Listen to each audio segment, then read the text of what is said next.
The Radio Memories Network is brought to you in part by Liberated Syndication, podcast publishing made easy, libsyn.com. That's libsyn.com. Welcome to the Old Time Radio Network Detective Stories, continuing America's love affair with private eyes. We now go back to the early days of radio and our imaginations with our feature presentation. Now for this week's episode of Bulldog Drummond.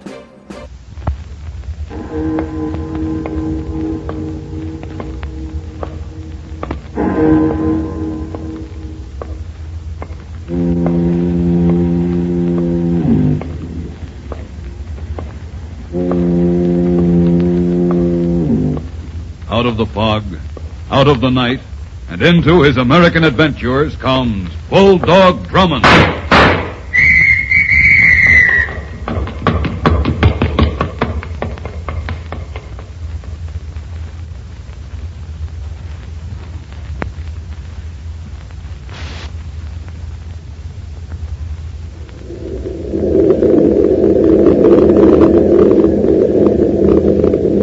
As I sat in the subway train, I thought of something a friend had asked me the night before. Drummond, he said, what is it that made you become a detective? You're not in it for money, and more often than not, you place yourself in unnecessary jeopardy. I don't get it. What's the angle? The angle, I told my friend, is the element of surprise, which turns seemingly dull situations into gripping experiences and prosaic places into areas of excitement. I suppose my answer was a bit flamboyant, but if my questioning friend had been with me on that subway trip, he would have readily seen what I meant. A subway car at 1 o'clock in the morning. A subway car just like thousands of others. This one empty, save for Denny, me, and the unkempt man who slouched in sleep across the aisle from us. Captain Drummond, just how far are you going to let this thing go? To the last stop this train makes, Denny. Heavens, sir, to the end of Brooklyn? If necessary. But as I said, sir, it could only be a practical joke. It could be. And more than likely is. It has all the elements of one. Just examine it. You get a midnight call from a strange man. He says his name is John Smith. Yes, but don't forget he said it wasn't his name. He just uses John Smith. No. Yes, I know, because he can't remember who he really is. That often happens, amnesia. But what about that nonsense of his life being threatened by Jin Soo? Tin Soo, Denny. Tin Soo. Tin Soo, Jin Soo. What's the difference, sir? You tell me what or who Tin Soo is. I don't know. I told you he hung up when I asked him. Of course he did, because it's part of the game. A strange man telephones, tells you his life is in danger, and asks you to get on the first train that pulls out of the 96th Street subway station after 12:35. He says that he will contact you with the stone. The green stone. All right, the green stone. You fall for the hoax, and here we are in the middle of the night riding out to Flatbush. Now, really, Denny, hold it a moment. Yes? That man who was sitting across the aisle, he's going into the other car. What about him? He's the one who called. Come on, we're following him. Oh, Captain Drummond, what is the matter with you? Didn't you notice him? He was one of those broken-down characters you see in the subway by scores. Just the same, Denny. He's our man. You're seeing things. I certainly am. This. What? Look at it. Where did you get that? When he walked by, he dropped it on the seat next to me. Why, it's a piece of jade. Yes, Denny. The green stone. Come on.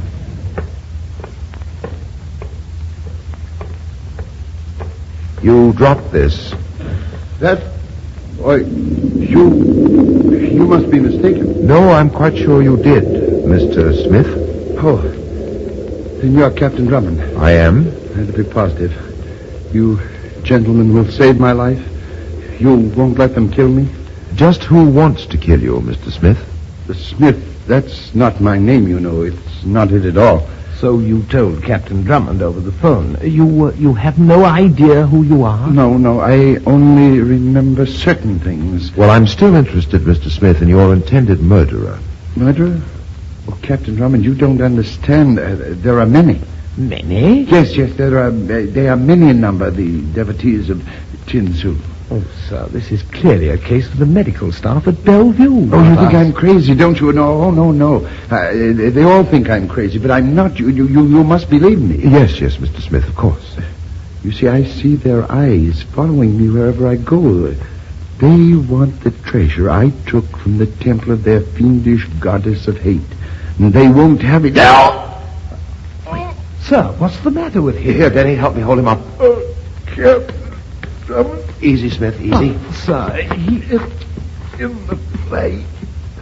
Speak the speech, I pray you, as I pronounce it to you. What happened, sir? He's dead, Denny. Dead? But... Look, this knife in his back.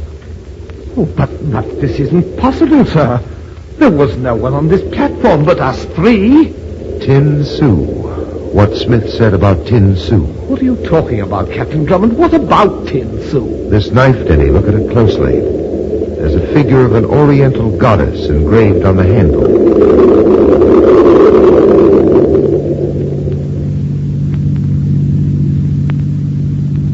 I called homicide, and while Denny waited for the police, I set out to find the murderer of the man who called himself John Smith. There wasn't much to go on. There were no identifying papers in his pocket, just 68 cents in change and a circular brass tag which had on it the number 7 and the name Croft Hotel. I checked the phone directory and found that there was a Croft Hotel on the Bowery. $50, bud. Cash in advance. Hey, what? Take the sack in the second row down at the end. Hey, what are you trying to pull? This ain't no 4-bit piece. Yes, I know. I believe it's one of your article check tags. Yeah, but don't get you no flop here. Where'd you get this tag? From John Smith. Smith gave you this? In a fashion. Now, suppose you let me see what Mr. Smith checked.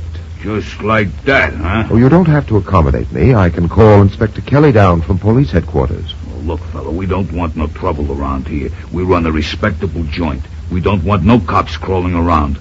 Might give us a bad name with our patrons. Sure, I'll show you what Smith checked. Number 7, right away.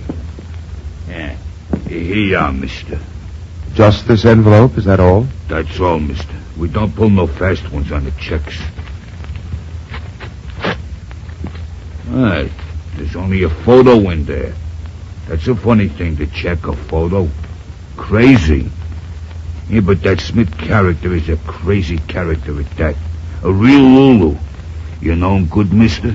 Only briefly. Do you recognize this photograph? Let me see. Yeah, it looks like Smith, only looks a lot cleaner. That's Smith, all right. Did he talk much about himself? Talk? That character could gab till the cows come home. But it was crazy kind of talk. All about treasures and a Chinese idol and how a whole bunch of Orientals was out to slit his throat. Crazy. Real crazy. It wasn't as crazy as you think. What are you giving me? John Smith was killed tonight. What? You're kidding. No, he's dead. I'm taking this photo. Oh, sure. Smith dead. Well, what do you know? Go figure a thing like that. That's exactly what I'm going to do. Good night. Good night, mister. I hope you get who done it. I walked out of the croft and down the dim-lit stairs to the street. I didn't see the figure hidden in the shadows of the vestibule. I just heard the swish of the air and then... Oh!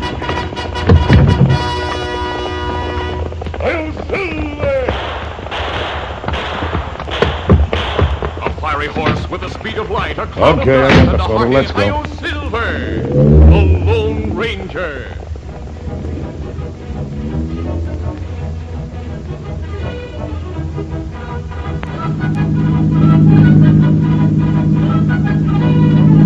You're sure you feel all right now, Captain Drummond? Well, my head does feel a bit worse for the wear, didn't it? Say, this thing gave me quite a fright. You can imagine what it's done to me. I mean, when I received the call that you were in hospital, naturally I feared the worst. Well, my head's all right, Denny. except for the thoughts that are spinning around in it. You didn't get a look at the person who struck you? No, But why should someone go to that trouble to get a photograph? I don't know. This entire affair is beyond me. We're taking Smith on the subway station platform there, and we're talking to him. No one else is in sight, and he's slain by an oriental dagger. But someone must have been there. The dagger wasn't thrown by anyone standing on our platform. How do you know? Because it landed in Smith's back. You recall, Smith's back was to the track. Now I see, sir. It must have been thrown from the platform across the tracks. That's it, Denny.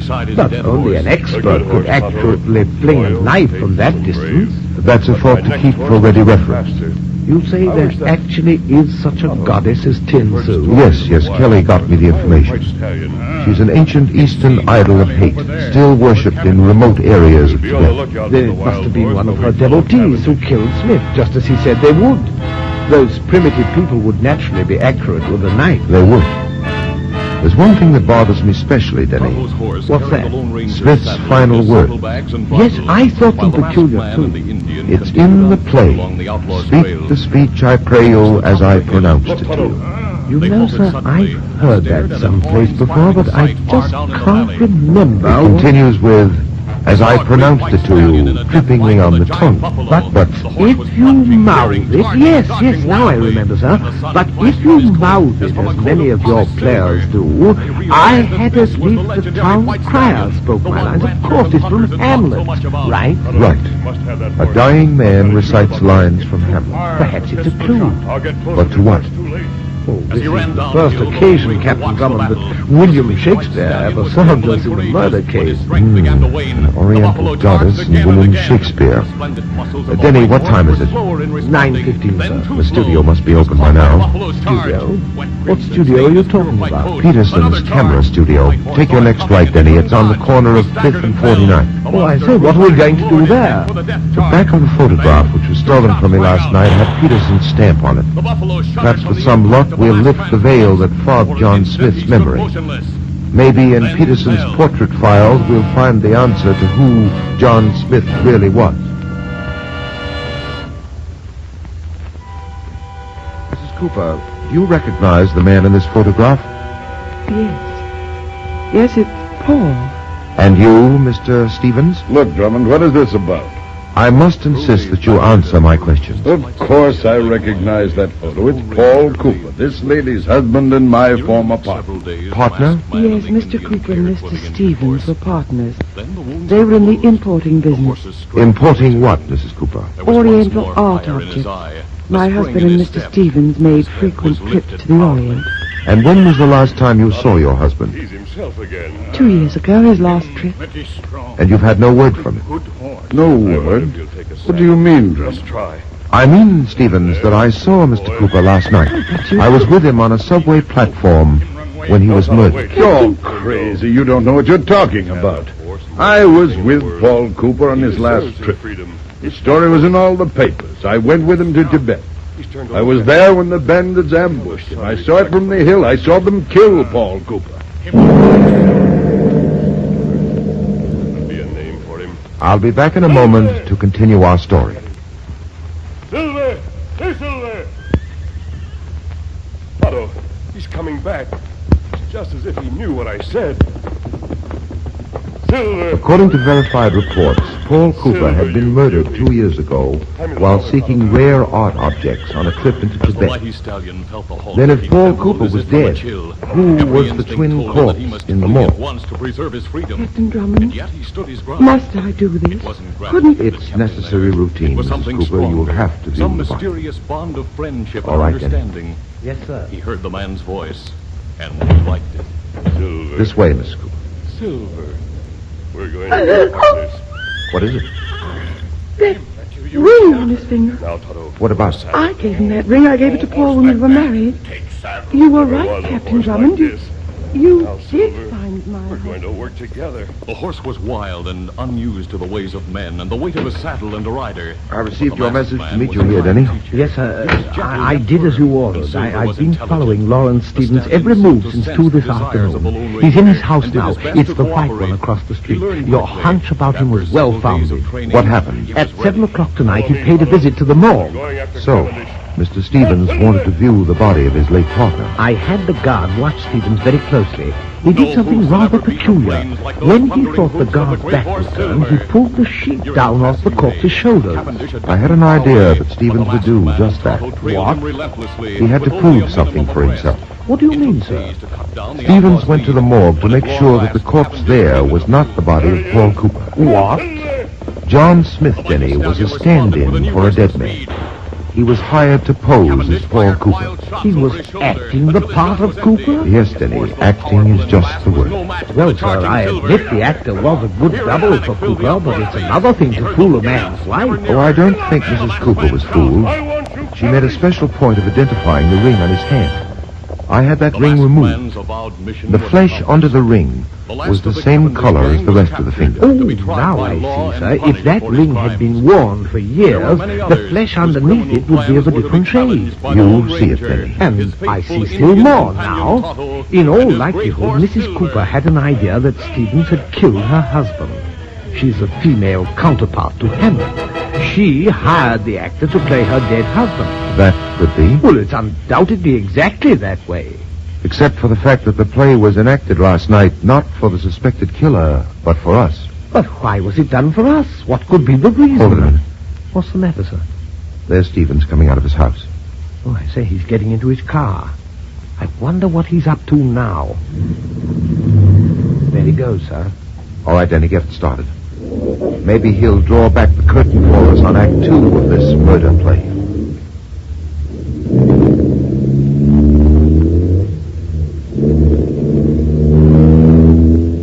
We followed Stevens' car.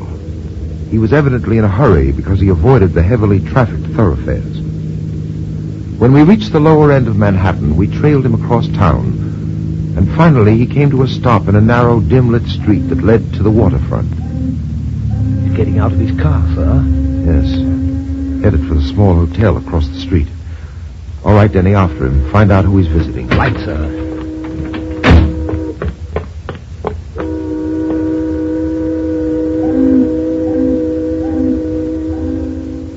In a few minutes, Denny returned with the information.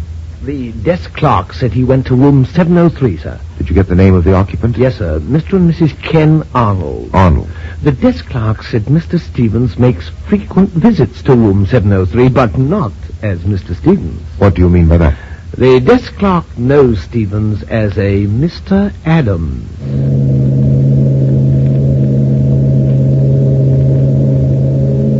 Evidently, Stevens was playing more than one game. Or perhaps it was just a different role in the same game. Time and waiting would prove which it was. So Denny and I sat in our car and waited again. It wasn't long before Stevens came out of the hotel, got into his car, and drove off. Now, sir, we'll see what his next stop is. You're taking up his trail without me, Denny. Oh, but, sir, what are you... If anything further surprising turns up, call me in room 703. I'll be there talking to the Arnolds.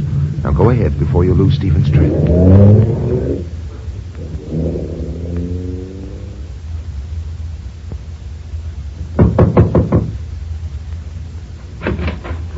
Yeah, what is it? Mrs. Arnold? That's right. What do you want? I'd like to talk to your husband. Ken ain't here. May I come in and wait? I don't know when he's coming back. I've lots of time, so if you don't mind... Hey, get out of here. Where do you think you're going? I told you I'm going to stay here in this room until your husband returns. Oh. What do you want with Ken? I'd rather tell it to him. Oh, is Ken in trouble? Is he in trouble? You should know what kind of trouble your husband is in, Mrs. Arnold. He's in a jam, isn't he? I told him to stay away from Adams.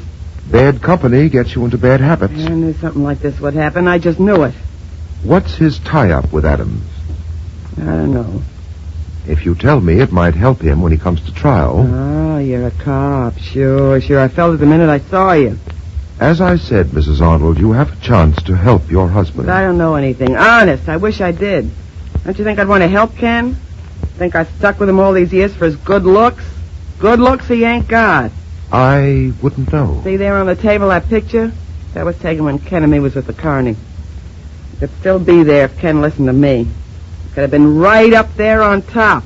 No, Ken had other ideas, big ones. Big busts they turn out to be, so we wind up with nothing. Ken could have been a star attraction. He was one of the best knife slingers in the business. What did you say? Knife slinger, that was our act. Ken used to throw those blades within a hair of me. He had class, and he never muffed. Mrs. Arnold, where did your husband go tonight? If you pick him up, he'll think that I told you before you have a chance to help him. Now, Mrs. Arnold, I'm telling you that for the last time. Well, all right. I guess it's better this way. Well? He's at the Landison Turkish Bath. He goes there a couple of nights a week. Landison Bath? Yeah, it's on 13th Street. Never mind, I'll get that. Hello? Denny, sir. Yes? I followed Stevens. He parked on 13th Street and then went into a place called Landison Turkish Baths. He hasn't come out yet. What do you suggest that I do?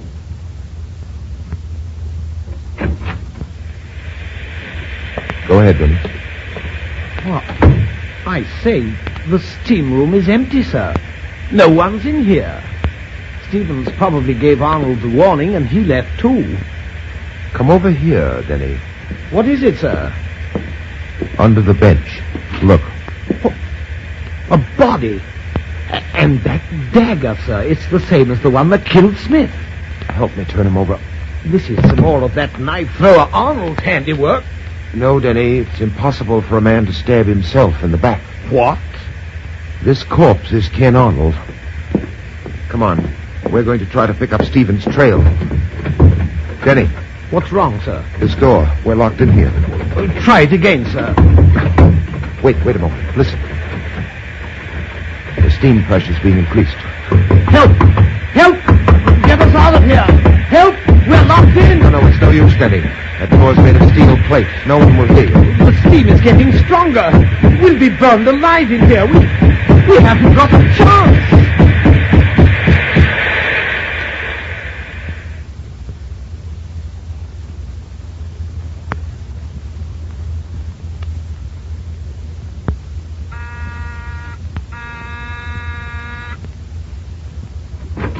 Yes, what... Hello, Stevens. Captain Drummond. I've been looking for you. What are you doing here? Mrs. Cooper asked me to come. Frankly, Stevens, you surprise me. What are you talking about? You're surprised at seeing me when you opened the door. Seeing me alive. Alive? What do you... Larry? Mrs. Cooper. Oh, it's you, Captain Drummond. Won't you come in? I have every intention of doing so. What do you mean by that? You'll soon find out, both of you. Look, Drummond, I don't know what you have on your mind. I still have murder on my mind, Stevens. One additional corpse and the attempted murder of Denny and me. It's a good thing I'd phoned a police inspector to meet me at the Landison Baths. Otherwise, I wouldn't be here to tell you what's on my mind. Denny wasn't quite so lucky. He's in a hospital in fairly critical condition. You almost succeeded, didn't you, Stevens? What? I have to eliminate Mrs. Cooper completely from this escapade, considering the fact that it took place in a men's Turkish bath. I don't understand, Captain Drummond.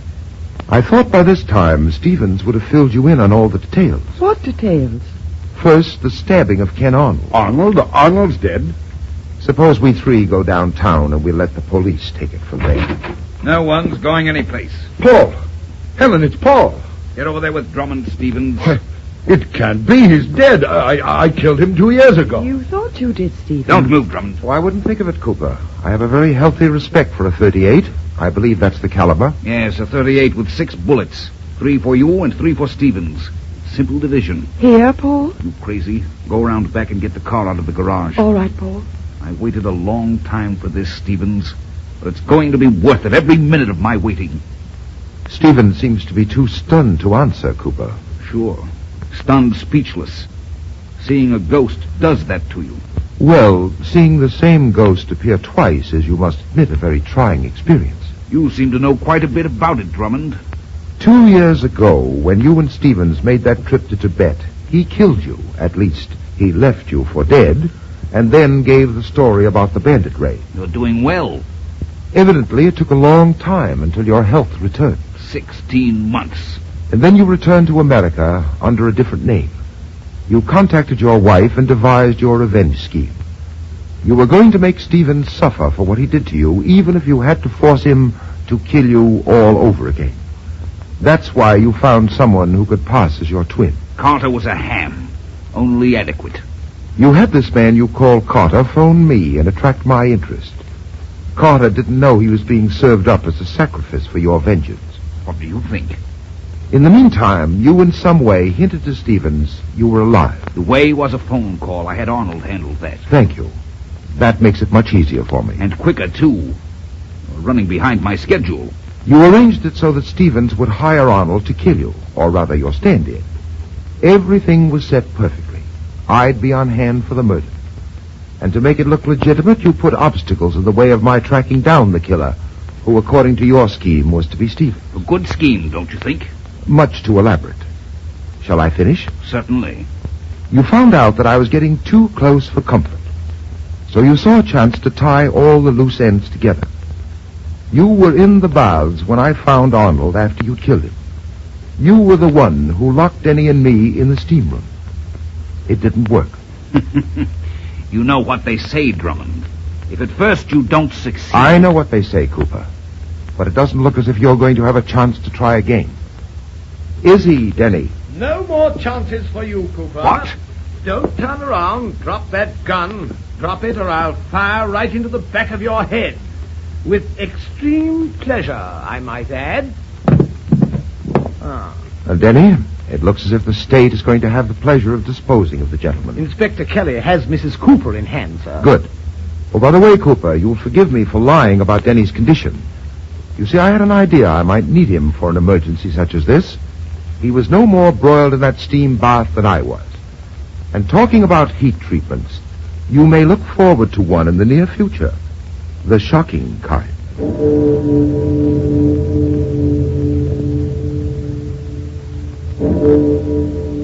I'll be back in a moment to tell you about next week's story.